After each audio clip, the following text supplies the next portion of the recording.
Hi, welcome to Prabha with TNPSC. இப்போ நம்ம வந்து காலாண்டுக்கு பார்க்கலாம். போன வீடியோவில் அரையாண்டு எப்படி போடுறதுன்னு பார்த்தோம்.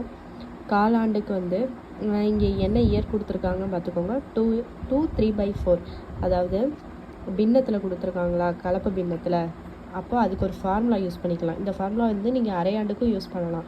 இந்த மாதிரி கொடுத்துருந்தாலே, கலப்பு பின்னத்தில் கொடுத்துருந்தாலே, அப்போ இந்த ஃபார்முலா மெமரைஸ் பண்ணிக்கிட்டால் சப்ஸ்டியூட் பண்ணுறது ஈஸி.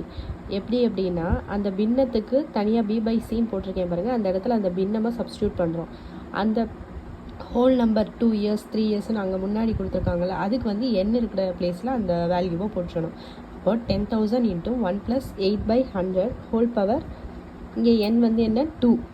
ஓகே, அடுத்த இடத்துல பார்த்தீங்கன்னா 1 + B/Cக்கு பதிலாக 3/4 அந்த பின்னத்தை இன்ட்டு R வந்து 8 /100 எல்லாத்தையும் கேன்சலேஷன் பண்ணி சப்ஸ்டியூட் பண்ணி கண்டுபிடிச்சிங்கன்னா 12,363.84 வரும்.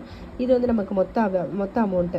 நமக்கு தேவை வட்டி தான். 10,000லேருந்து இதை அடித்து எடுத்தோன்னா வட்டி எவ்வளோ, 2,363.84.